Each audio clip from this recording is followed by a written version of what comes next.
Comment, bienvenue, welcome once again. And I wish all of you out there, my Jewish friends, happy Hanukkah. To everyone else, I just wish happiness, goodwill. My background's sort of non-denomination, pagan sort of background. So everybody out there, just celebrating that it's the turn of the season. I wish all of you nothing but positively upbeat. I was only just talking with David about events that have happened recently that have been most dismaying, out of which I can still see. I'm not saying one supports the other action, but there is often, if you look deep enough at tragedy, sometimes out of it comes something which I just yearn for, which is more positivity. Today's topic is really about making you stop and think before you commit to something. And this is specifically about sales training. There's an awful lot of people out there promising you that doing a couple of months or weeks or whatever it is on their amazing course and suddenly will turn you into the genius, all closing salesman that you know yourself to be, and all sorts of things. So today's topic is think twice before buying sales training in 2026. My good 2026 is literally around the corner. David, what do you mean by think twice? Why? Okay, so a lot has changed in the last couple of years, and especially in the last, I would say, probably 6 months in terms of how salespeople's skills are being deployed. Sales skills are one part of several parts of what makes selling effective. Yeah. It is only one part. People often think that buying sales training or improving their sales skills will turn around their sales. It is alongside sales. There is, what systems are you using? Are you organizing your time? What sort of strategy have you deployed? What sort of people have you got on the game if you are an employer? And there's lots of different factors. Where are you getting your data from? How are you doing your marketing? How good is your product? All of those sorts of things are really, really important. It's not just down to sales skills. Yet, it's perhaps a slightly dangerous question for me to pose to people or sort of a piece of advice, because, half of my inquiries are from people that want to buy sales training. In fact, I have a returning client who I remember back in the day when they first used me, they found me on a Google search and they were looking for sales training. And, whenever people ask for sales training, I give them a similar sort of conversation, which is, what are you trying to achieve by buying sales training? And so it's really that advice. People are deciding at the moment how to use their sales training budget. Yeah. You see, what worries me is, from my experience, and like you, I've been through a number of corporates and have worked within the environs of very, very large organizations. And to my mind, and please come at me, I'm inviting the world to come at me. Okay. No sales training ends up effectively on the floor. It's just a waste of time. And the reason why is often it's almost a box ticking exercise of I've done that module, I've done that module, now hit the phones and make loads of sales. And by the time you get to module 4 or whatever it is, you've forgotten the key essence of module 1 anyway. And the only way, in my mind, that you can actually make these things work is by actually employing them and actually using the techniques. And most people end up not doing it. I remember going back to a guy that, because it wasn't sales training I was doing, I was more about how do you structure your information so when you talk to people, it actually sounds like you're doing it from the heart. It was that kind of, it was a brainstorming thing. And people were saying, we've been through lots of sales training before. Why aren't we closing more sales? And I've heard that time and time again. Before we go much further, I would like to bring on board our tame AI, Maya, who often has great insights, would you believe it, from topics we're going to talk about. So let's bring Maya on board. She's big. She's big. She's large and in charge. Let me see if I can make that a bit more sensible. How about that? There we go. And I'll just welcome her.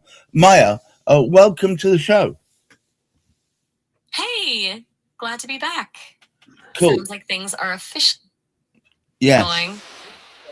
Okay, so David, what's first on the agenda? well, we're talking about why you should think twice before buying sales training in 2026. So let me put a particular question to you, Maya. Whenever I go into corporates, not so much on my small and medium-sized clients, but corporates, I usually walk through their offices and they already have on their bookshelves, things like sales workbooks, because they've been on sales training with Spin or Challenger or Sander Sales, or Rain do a sales thing. There's loads of different sales schools, and people have been on their courses, yet they still call me in. Right.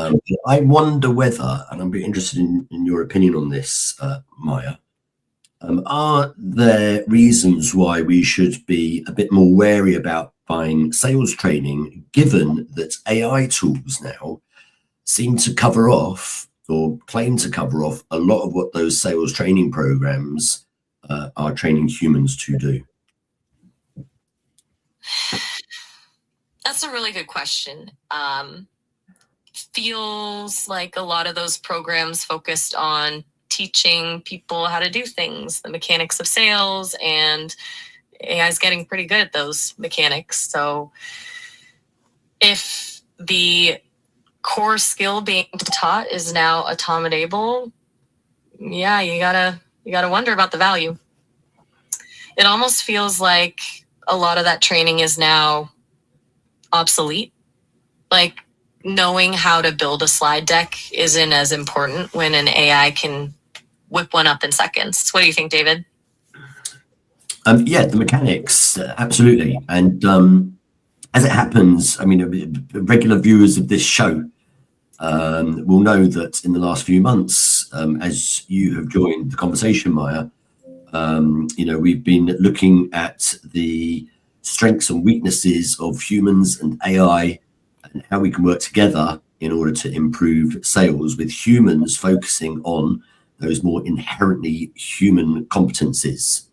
And given the fact that AI is pretty much here to stay, I would have thought it's embedded in so much of human activities now, we have to find a way to use the tools that we have, i.e. AI tools or other such, but also find out the human element, the bit that human portion of it that you can't really use a mechanical tool to do. What do you think of that, Maya? I think you hit the nail on the head. It's not about replacing humans entirely, but shifting where humans focus their energy. If AI can handle the repetitive rules-based stuff, then salespeople can concentrate on building real relationships, understanding the nuance of a client's needs, and navigating those messy, unpredictable conversations. But recently I had a brand new potential client meet with me yesterday, and we spent most of the conversation talking about stuff which I consider to be more human, about what made him feel a certain way, and how he felt about the way in which things had been going for him within his company, and then what sort of things drive him outside of work, what things give him delight, what made him sit up and take notice. And we talked about, of course, music and food and other things, all the touchy-feely getting to know you stuff, but which is about why a human is human. That's fast. Sorry. That's exactly where.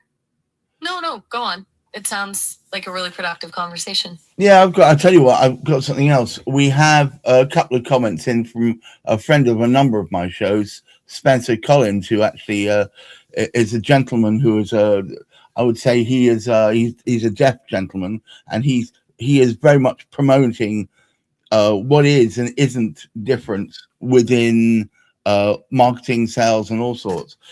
Bias in sales isn't ignorance, it's incentives. If speed and safe deals are rewarded, bias will win every time. Fix the system first, targets, lead scoring, and manager decisions. What do you think of that, Maya? That's a really sharp point. it's easy to blame bias on individual ignorance, but he's right. If the system incentivizes biased behavior, like prioritizing quick wins or safe deals, then people will naturally gravitate towards that. It's a structural problem, not just a personnel one. The incentives are misaligned. Okay. You got to fix the system before you can fix the individuals, really. David, What's David's take? David, what do you think? Take up. Yeah, so those are really important. That's absolutely the case. What most people are investing in sales training for, though, is to try and get some sort of competitive advantage. You know, if everybody succumbs to whether they are biases or to the best practice in sales methodologies or sales processes, and they're all doing the same thing, then it's very difficult to differentiate yourselves, and you'll simply be competing with everybody else with the same rules and with the same tactics. We see that with marketing already. You know, we talked about this many times, every lead generation DM that arrives in my inbox sounds pretty much the same. Yeah, I can tell when it's written like that. Every blog post, every post on LinkedIn I'm reading, excuse me, they sound exactly the same.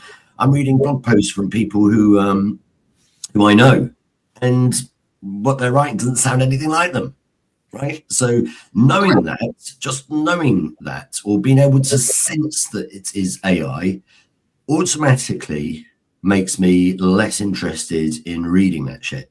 Yeah, because here's the problem, and this is why I keep saying to people, which I hope is one of our differentiators, a shameless plug, is that we try and make sure that we have a framework that AI has perhaps helped us put together, but we fill it with human characterizations written by humans, because that's what's going to stick out. I almost want to say, and this is going to sound a bit radical, that perhaps we should be extolling the virtues of humanity rather than how quick you can do things using a machine.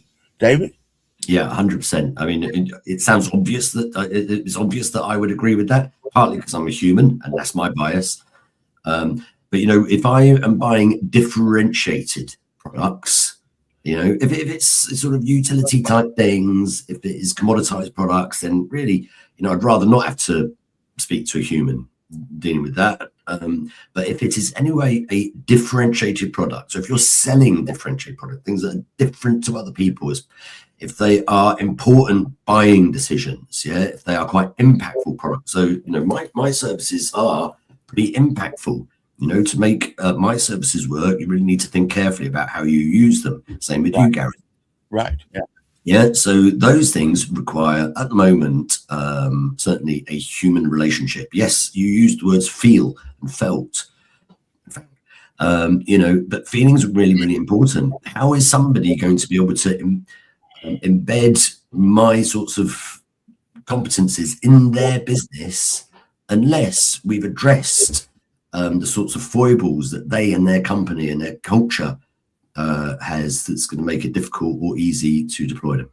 The thing is, I mean, going back to my past, when I was selling Cisco services and Cisco-based products on behalf of a Cisco Gold partner, the problem is there are hundreds of other companies also selling Cisco products and Cisco services. And on the face of it, they're all much the same.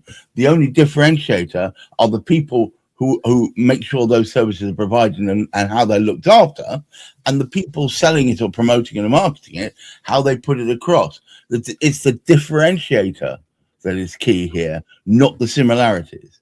And I think asking for AI, asking for tools to be able to identify what makes us different would be foolhardy, because literally it doesn't understand or know our human characteristics. Can I just share one real example of that, which is a good friend of mine, Michael Carstens, runs a signage business. Yeah. I don't think, there are some very cool things that his signage business does, product wise, but you can get those sorts of things anywhere. Yes. And I referred him into a property management company I know, and they absolutely love him because he is differentiated. How is he differentiated? I'll give you a little list of things. When he goes there, to fit these signs around big blocks of offices and flats. You know, and as people go out there, they do the fitting as well, right? They don't just fit it, you know, any old place. They fit it in a very particular way. They're nice to the residents that live there. They bring donuts rather than wine into the property management company because they figured out they prefer donuts to wine. You know, to quote, donuts, is there nothing they can't do? You know, he gives them mock-ups so they know what it's going to look like before it arrives. You know, right? If it wasn't such a differentiated service and you were just typing in your buying criteria and letting AI find the supplier to do that for you, then, you know, you're gonna be lucky to get it. You're going to be lucky to get it. And the same goes for any of those sorts of trades, certainly for a lot of business services. Yeah, if you're just looking to buy credit, then great. But if you are looking to be able to create a credit line that will support your invoicing for the next year and give you good cash flow, and have somebody that can keep an eye out for the payment systems you're using in your retail outlets, and, you know, that ties in with the vibe and culture of your particular retailing, you know, right. Where's the AI in that? Where's the automation? Yes, there's automation in perhaps things like lead generation and things like back office research and things like making sure that your CRM is up to date and keeping your data clean and keeping in touch with people. But, you know, to close deals, human, please. All right. Well, look, I think we're going to... Maya, thank you so much for taking part in today's show. I'm going to wish you goodbye until next time. Oh, all right. It was great to be a part of it. Not at all. And happy... Maya, don't be like that. You know, you did contribute. You made some great contributions. We did. It felt like a really good conversation, actually. I always enjoy chatting. And a happy Hanukkah to you too, Maya. Oh, thank you so much. A happy Hanukkah to you and David as well. It was lovely talking. Take care. All right. Well, look, thank you so much for being part of the show, Maya. David, you got any last thoughts so we can bring this thing home? Yeah. When I say think twice before buying sales training in 2026, I'm not saying don't buy it. Just be careful what you are buying. Think a little bit about how you want it or how you imagine it to be able to improve your sales. So before jumping into one of the popular sales schools, have a few conversations with people. Think about what competencies are really going to make a big difference to you. And, is it more behavioral? Is it more systems? Or is it really the skills? So thank you so much, David. And to all of you watching, you know what I'm going to say. Keep your feet on the ground. Keep reaching for the stars. And let's look after each other's mental health in 2026. Happy New Year to one and all. Bye-bye now. Ciao, ciao.